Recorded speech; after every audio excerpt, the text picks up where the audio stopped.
So the wait is over, finally. Glass, Glass. an advanced screening of it anyways, is out. And buckle up, folks, because this one really is going to be spoiled this time around. Ooh.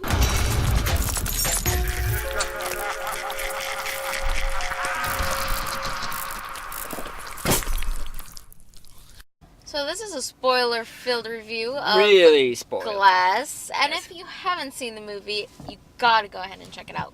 Go. You gotta go.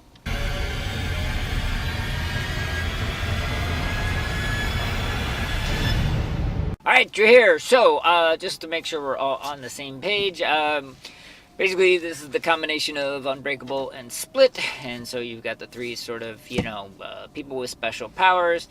They're all put into a psych ward, which doesn't, of course, hold them, and hilarity ensues. All right, so we're going to start out with likes. However, Moshe, when we did the trailer reactions, you sang a refrain over and over again.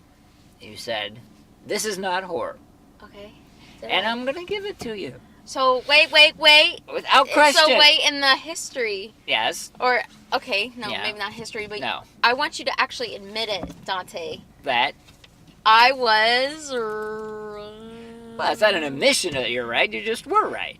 I was right. You were. I'm not Dante taking it said away. I was right. It's I on did. camera. It's Yes. on camera. I was I'm right. not taking Say- it away well, from you. Okay. Okay.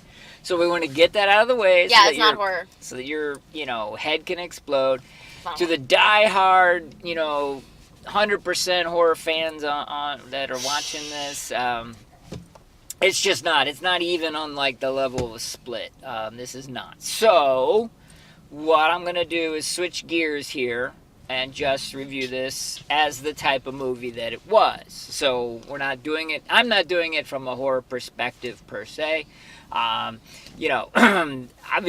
if you're just diehard in the wood horror fan, nothing interested anywhere else, you're not going to enjoy this movie. But, a lot of the fans, myself included, have a variety of tastes. So, I'm going to go and attack this one head on. I have a funny feeling you're going to follow the side of the horror-only fans. Was there anything that you liked to start off? To give you a chance? Calm it down over there. Don't. No, I can't think of anything that I really Damn. liked. I'm sorry. All right, well. Sorry. Okay, so what I liked about this film is actually, it's going to sound a little bit strange, but it actually makes up for a dislike, and that is to say that the last sort of 10, 15 minutes of the movie really pulls it out and explains away a lot of sort of the nonsensical things beforehand. I know it's M. Night Shyamalan Ding Dong, and he's kind of known for twist endings. I'm not going to say necessarily that this was a twist ending, as much as it was an ending that helped to wrap everything together and make a lot of sense and really elevated it above the level of sort of the rest of the movie. Again, I said we're going to spoil it, and we really are.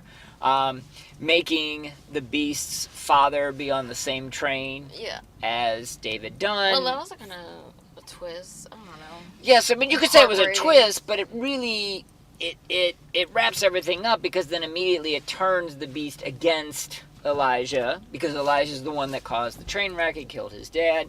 And then, of course, you have, the Beast ready to tear, Elijah limb from limb, and David Dunn, the hero, has to step in, and as Elijah even points out, it's against his code. Yeah, it was all very, very well done. And then ultimately, what I loved the most was that at the last minute, they introduced this superpowered being society, I guess, for lack of a better term, which was really just kind of sad. In some ways, because it came in so late at the end of the movie. In other ways, it actually made 100% total sense. The humans are going to be scared and afraid of people with powers, and they're going to do whatever they can to eliminate them. But knowing that Elijah and his superpower is his brain and is his intelligence, was smart enough to know that we're not going to get to show the world our stuff by going to this big faraway tower, and so I'm gonna stream all the footage here. I thought it was a great, and I told you we're spoiling the heck out of everything on this movie, all its twists, all its turns, but you were warned in advance, and I really, really did enjoy that. I really did, and I'm sure as people did with Split, they'll be going on and on about James McAvoy and his acting and his ability to switch between the roles. That was all impeccable and flawless and expected, after Split. So you don't have anything, and I've been going on, so we'll progress. All right, you. Outside of the whole movie, was there anything you disliked that was sort of specific? Yeah, I don't like the doctor, and I don't like the whole club or whatever organization she is a part of, trying to destroy all the superhumans because the humans are scared. Fuck humans! All right, so you just hate humans. I do. And that's fair. I'll but give you I mean, that. just ruining people's good time. Just like ruining the. Well, she was trying to squash out Fuck 'em. their unique abilities. Stupid. That's what people do in real life. They squash your unique abilities, and then. Right, but that was actually the whole point of the movie. I know, but that's just they were people. doing. I It's know, just but regular people. That's what they do. But that was the message of the movie. Don't let those people squash you down. That was it. I mean, this was it was a feel-good movie, believe it or not. No, this is dumb. Okay, it wasn't horror. We know it wasn't horror. We've accepted that. I was also not a fan of the Doctor character from the aspect of the portrayal. She's really bad at acting, too. Well, yeah, Sarah Paulson's mixed, but in this one, no, not so good. Also, one of my big problems, and the ending really didn't fix this, and they did it for time, and it really just didn't fit, and I know they tried to claim that this was the focus of the group, but you can't convince these people they don't have superpowers. Right.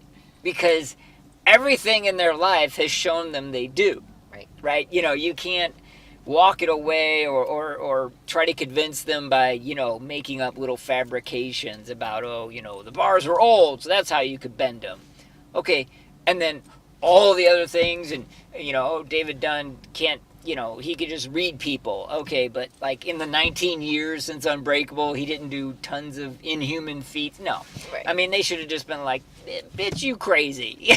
Because that's just insane. And for even to have them just begin to doubt it was pointless on two fronts. One, it doesn't make sense. And then two, of course, they didn't doubt him eventually. And then they just went out and did their thing. So, yeah, I didn't like that at all.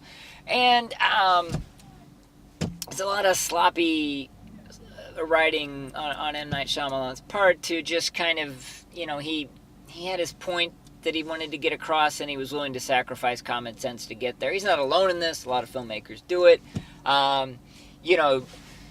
Each one of the superheroes had their, for lack of a better word, sidekick. David Dunn's son, the Beast, Spared's victim, Mr. Glass's mom. And they, all showed up at the climax of the movie at the same time for no apparent reason, just because the plot needed it. It was little stuff like that was just kind of an annoyance. Didn't really detract. And again, I also didn't like the fact that they spent the bulk of the movie with them doing nothing. Right. It's film. You're supposed to, show us, not tell us, and they were doing a lot of telling us. Then we got that ending, which sort of made up for a lot of that, because then we understood the hows and the whys of what they were doing. So, yeah. But I really didn't like that we had to sit through all of that just to get to the ending. All right, it is Pinhead time. This is going to be... I'm not a part of this. This is going to be different now, because... This doesn't even deserve pinheads. It certainly did. Well, okay. No. Pinheads are for horror movies. I'm sorry. All right, so let's do this. We'll give it 0 pinheads for a horror movie. But what would you give it for a regular movie? In case people are wondering. There's no pinheads for regular movies. Uh-huh. Well, there is. No. There's Okay. not. There's not. All right. Pinheads for horror movies. I am going to offer my pinhead of this, and I am going to give it 3.5, mainly because of the ending and how well it's wrapped up and how well all that's done. Definitely weak in the beginning, But at the end, not as a horror movie, just as a regular movie, it's going to be 3.5 pinheads, whether you like it or not.